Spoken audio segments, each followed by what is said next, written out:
quand tu prends parmi les 52 États africains, les pays les plus pauvres en Afrique, c'est les pays colonisés par la France. Les pays les plus pauvres en Afrique, c'est les pays colonisés par la France. Et c'est presque les pays les plus riches encore. Quand tu prends le Congo avec toutes ses ressources, après le Congo, la Guinée, du Mali, en fait, nous sommes les plus pauvres. Tous les pays colonisés par les Anglais sont mieux développés que les pays colonisés par la France. C'est encore d'actualité ça aujourd'hui? Oui, c'est encore de l'actualité parce que les chefs d'État qui viennent en Afrique, surtout dans les pays francophones, ils veulent se faire plaire aux dirigeants français pour tout le pouvoir. Donc pour cela, ils sont prêts à appuyer toutes les ressources au profit de l'État français pour que sérieusement la France les soutienne au pouvoir. Donc moi je pense que la politique étrangère, ce n'est pas un problème de démocratie ou pas. Souvent c'est ce qui les converse leurs intérêts.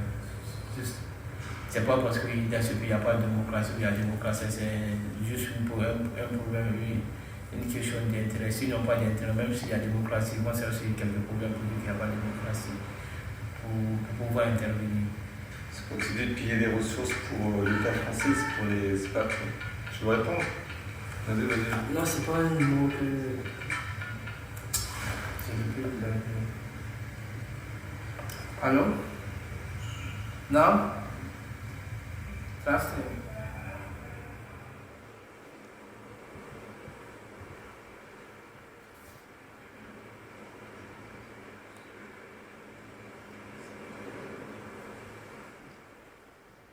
Ok, c'est bon ton coup de fil, Benjamin? Oui, c'est bon. On reprend? Oui, on peut reprendre. Donc, ma question c'était quand tu dis piller des ressources pour les pays étrangers, en fait, c'est des entreprises dont tu parles. Oui, quand je parle de piller des ressources, je parle des entreprises, mais en même temps, je parle des États parce que les entreprises sont soutenues par leurs États respectifs. Et quand je prends l'exemple sur Macron, par exemple, si Macron va en Afrique, et il va avec les entreprises françaises pour faire leur promotion. Prenons l'exemple sur la Guinée, sur mon pays qui fait 247-857 km² et une population de 13 millions d'habitants.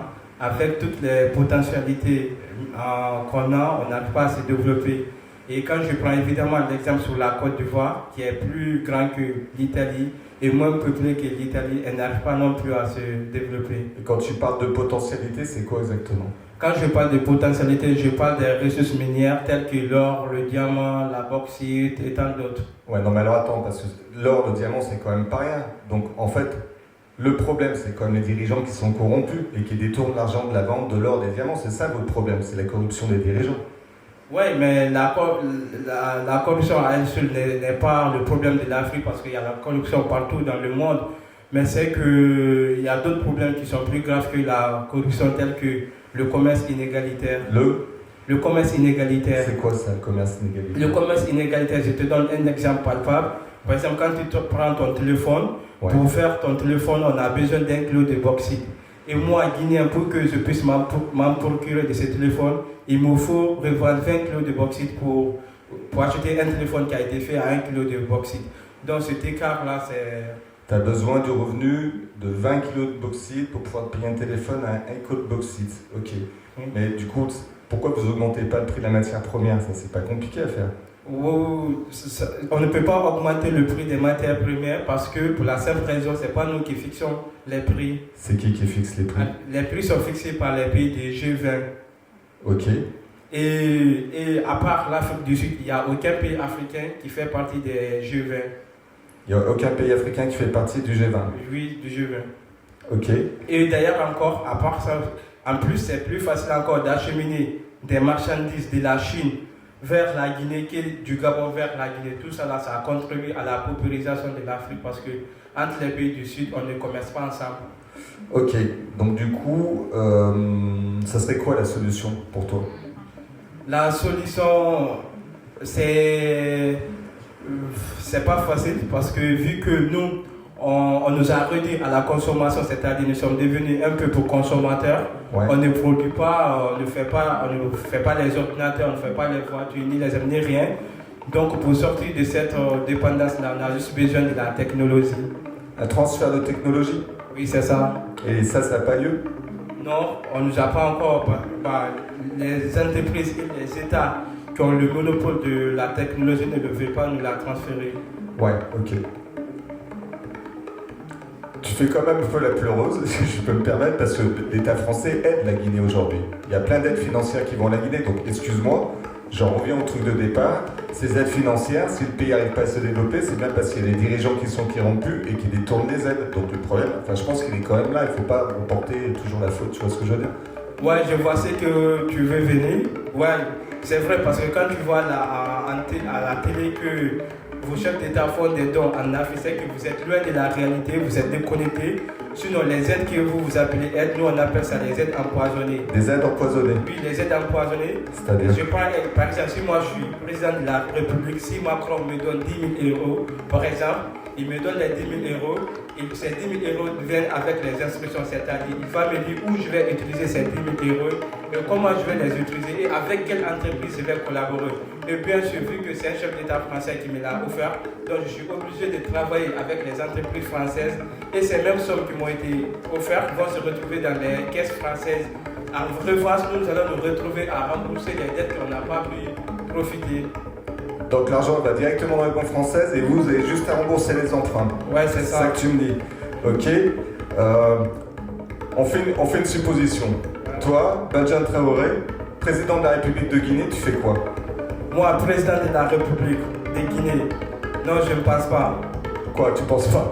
Ils vont me tuer. Ils vont te tuer, comment ça, ils vont te tuer? Ils vont me tuer parce qu'ils l'ont fait avec les autres qui ont essayé de défendre l'intérêt africain au détriment de l'intérêt occidental. Mais qui c'est qui? Quand je parle des entreprises mafieuses. Des entreprises mafieuses? Si, encore plus avec les États respectifs. Ok.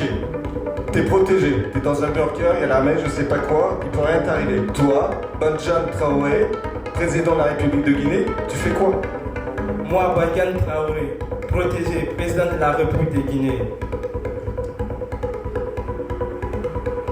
Tout d'abord, je bloque tout. Ça veut dire quoi, je bloque tout? C'est-à-dire que je ferme les frontières. Toi, Badjan, tu fermes les frontières? Tu fermes les frontières? Attends, c'est quand je dis de fermer les frontières, je ne ferme pas les frontières aux personnes, c'est-à-dire les personnes seront libres de circuler comme ils veulent, mais je ferme les frontières aux entreprises mafieuses qui viennent bafouer nos lois, qui ne respectent pas la population, qui pollue l'environnement et qui mettent les pressions. Attends, tu m'as dit, excuse-moi, mais tu m'as dit que tu n'étais pas un peuple producteur, tu es un peuple consommateur, donc tu vas faire comment en fait? Tu ne produis pas de vêtements, tu ne produis pas de basket derrière, donc tu vas faire comment? Tu retournes au Moyen-Âge? C'est pas parce que je parle moi que je ne dois pas être leader de ma politique, mais on a vu avec le Japon, un moment donné, qui vivait en autarcie, mais qui s'est ressorti. Le Japon? Donc, tu oublies qu'avant que l'Occident ne débarque en Afrique, on avait nos repères, on avait nos manières de se développer, et c'est à nous de retrouver ce repère-là. Donc on a besoin de retrouver ce repère pour retrouver ce repère-là. Tu veux sortir du modèle occidental, c'est ça que tu es en train de dire. Le monde est globalisé, Badjan. Le modèle occidental. Le monde est globalisé, tu veux sortir comment? Manifestations en France ici, les gilets jaunes qui manifestent. Les gilets jaunes. Parce que le modèle occidental a vu ses limites. Peut-être pas que oui. Aux États-Unis, tout le système capitaliste a vu les jours. On a vu que la population américaine souffre beaucoup de personnes souffrent. Donc on a besoin de sortir de ce système-là, de créer un autre système qui nous est profitable. D'autant que, ok, tu veux qu'on aille là-dessus? Ok, très bien. Donc moi je peux te parler des plus grosses entreprises avec les plus gros dividendes qui sont aussi les plus grosses entreprises qui polluent le plus, t'es au courant de ça quoi. Donc, ouais, je suis courant depuis la base, les mêmes entreprises qui partent en Afrique, qui mettent les pressions sur les chefs d'État africains parce que les chefs d'État africains n'ont pas les moyens de résister à ces entreprises-là. Il y avait un rapport pour les entreprises pétrolières. Les entreprises pétrolières, dès les années 70, elles savaient que le pétrole, ça serait plus 5 degrés en 2000. Et le plus aussi, c'est la double imposition parce qu'ils refusent de payer les impôts dans les pays des impôts. On donne la double imposition. Donc le fait d'imposer dans les pays d'origine, ça évite de payer les impôts dans les pays d'origine. Moi, je ne comprends pas, je ne pense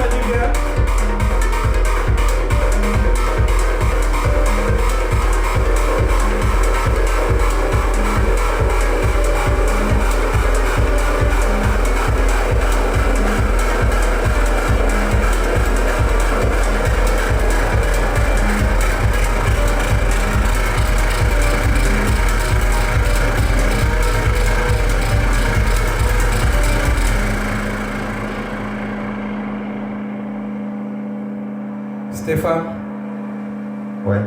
je pense que tout est fait pour que rien ne change. Ouais. Et toi, qu'est-ce que tu proposes? Ce que je propose, moi, Oui, je sais pas, on fait une pause, non? comme tu veux. Ok.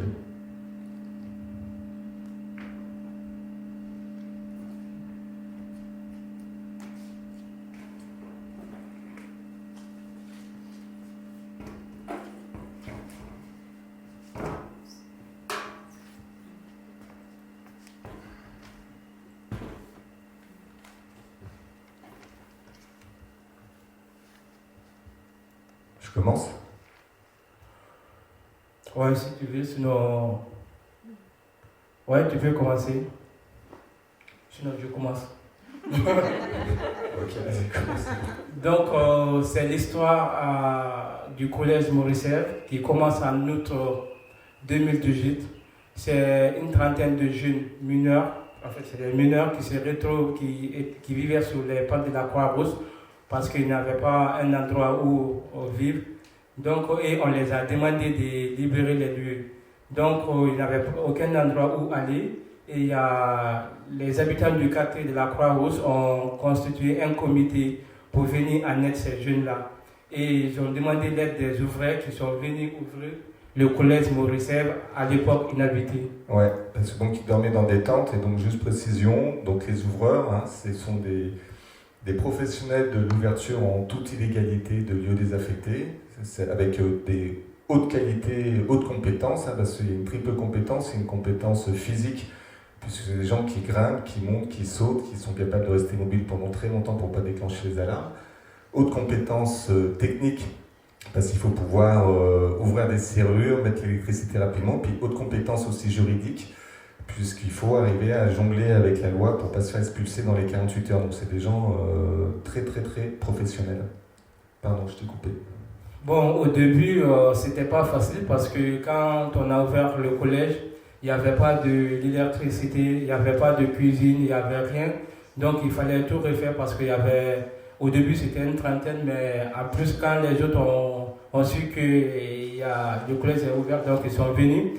Donc les premières réunions, c'était pas facile parce qu'on ne se comprenait pas du tout. Ouais, moi j'ai fait la première réunion, j'ai été aussi, et c'est vrai qu'entre les ouvreurs qui ont un peu leur mode de fonctionnement, les comités de soutien qui ont un peu leur mode de fonctionnement, puis tous ceux qui étaient là pour donner un coup de main, que ce soit des pères de famille, des jeunes, des vieux, des anards, des cocos, des cathos, des musulmans, c'est vrai que tout ce beau monde, au départ, c'était quand même un bon foutoir.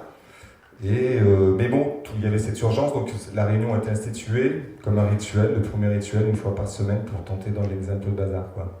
Et donc après la première réunion, bien que c'était pas facile de se mettre d'accord sur un point, mais vu que l'urgence était là, c'était de venir en aide ces jeunes-là qui en avaient besoin. Donc on a nommé les référents et en même temps on a constitué des commissions pour travailler sur certains sujets tels que l'électricité, la cuisine et tout ça. Et c'est à ce moment-là qu'on a refait la salle de cuisine, tout ça. Et presque c'était le deuxième rituel où on se retrouvait pour discuter tout ça. Et moi, je me rappelle à l'époque, je venais d'arriver à Lyon, je ne connaissais personne. Donc mon seul endroit où j'ai passé toute la journée, c'était la cuisine, à discuter avec les gens parce que je n'avais aucun endroit où aller. Ouais, c'était un grand lieu, la cuisine.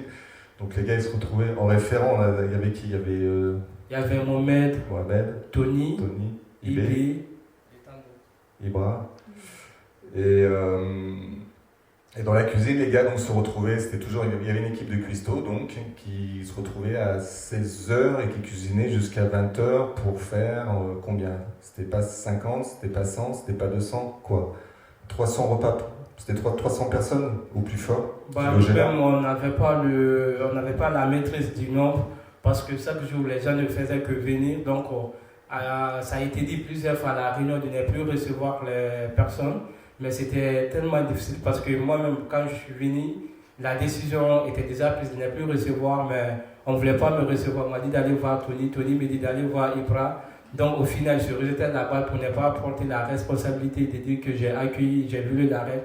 Mais moi aussi, j'avais aucun endroit où aller, donc je suis resté. Donc tout ce qui venait, c'était comme ça. Donc finalement, on n'avait pas la maîtrise du nombre parce que chaque jour, les gens ne faisaient que venir.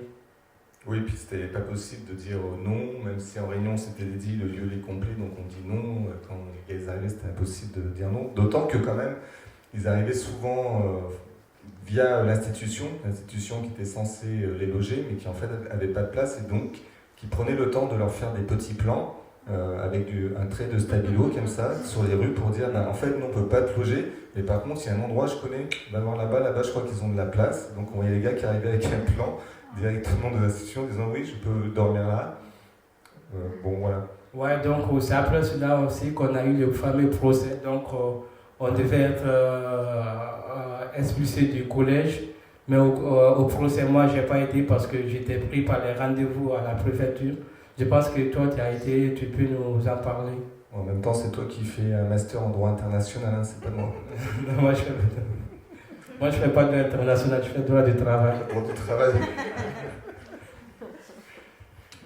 Le procès, bah oui, puisque donc c'était un bâtiment qui appartenait à la métropole et qui était en compromis de vente avec une société immobilière de renom. Et donc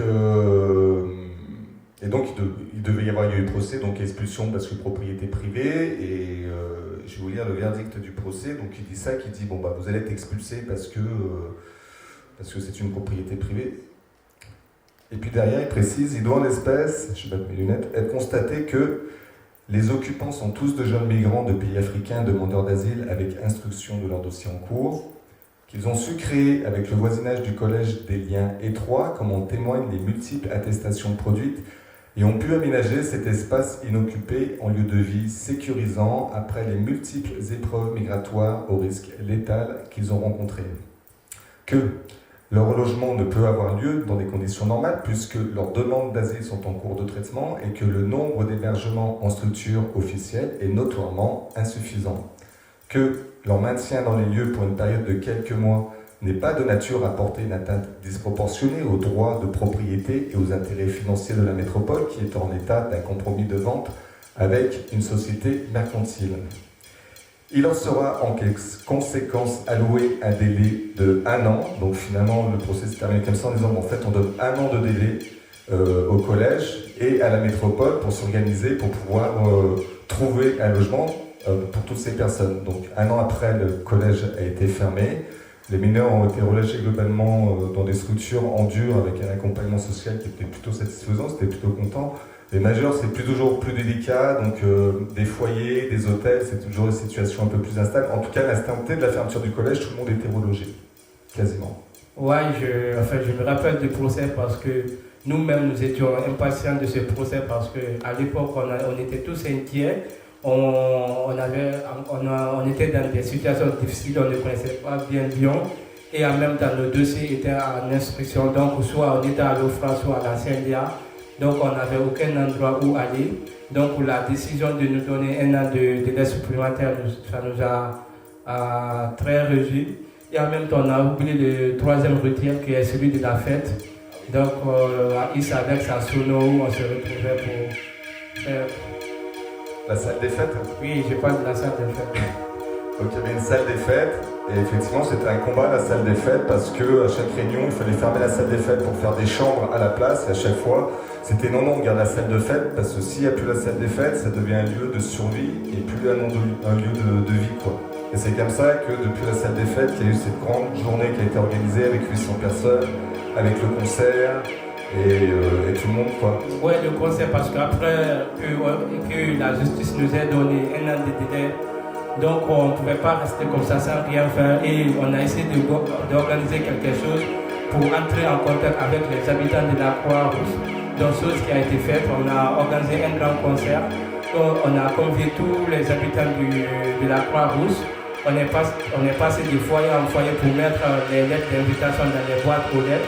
Et je me rappelle le jour de la fête, moi j'étais à l'accueil, il y avait des gens qui venaient avec leurs enfants et leurs femmes, leurs maris, tout ça, mais ils avaient peur de franchir le portail de la Croix-Rousse, donc ils s'arrêtaient, ils faisaient des va-et-vient, moi je les saluais, je les disais de rentrer et on engageait une brève discussion, donc ils discutaient avec les gens et c'est là qu'ils se rendaient compte que tout ce qu'on rencontrait sur les gens c'était des blabla, donc nous ne sommes pas des personnes dangereuses, nous sommes comme tout le monde. Donc, et beaucoup ont pu savoir ce qu'on raconte sur les médias, ce n'était pas du tout la réalité.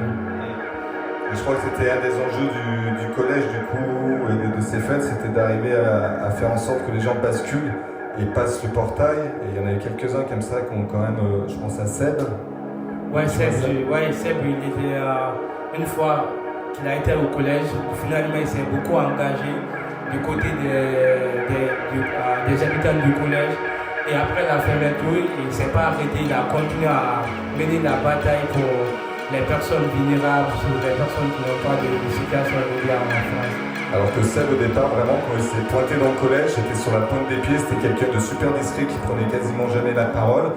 Et puis il s'est vraiment révélé petit à petit, c'est devenu le pilier du collège, très clairement, toujours avec ses discrétions, mais c'était le pilier du collège. Il était animé vraiment par ce truc de la sensation que ce qu'il faisait était juste, parce que ça agissait dans le réel et que peut-être ça avait quelque chose qui avait trait à notre petite communauté d'humanité, quoi, quelque chose comme ça. Le concert se termine. Seb irradie au milieu de la cour. Et voilà Ibra qui avance, s'approche du micro, regarde l'assemblée réunie et commence. Ibra lit, devant 800 personnes, penché sur le micro, d'une voix douce et précise. Ibra lit, avance dans les mots, sa grande silhouette immobile, les yeux fixés sur l'assemblée. Ibra lit. Nous voulons la paix, nous cherchons la paix. Et nous continuerons jusqu'à trouver la paix. La paix, rien de plus. Ibra a son papier, se redresse, son sourire est souverain héros. Sans calme ni triomphe, nous l'applaudissons, nous l'acclamons. Il descend de la scène, accolade. Les grilles du portail s'ouvrent en grand. Une ambulance s'installe dans la cour. Nous nous écartons. Le coffre s'ouvre. Découvre un système son clandestin. La basse s'écrit sous la peau. S'infiltre entre les côtes. Libre la cage thoracique. Masse nos cœurs à l'unisson de la pulse au-dessus. Nous dansons. Nous chauffons l'asphalte. Nous appelons la nuit. Nous sommes là. Nous sommes encore là. Nous avalons la nuit. Nous célébrons l'aube. Nous ouvrons grand les clés du portail. Nous nous dévions dans les artères de la ville. Nous submergeons les avenues désertées. Nous déportons les places interdites. Nous envahissons les immeubles aux portes scellées. Nous jaillissons dans les classes murées des collèges. Nous occupons.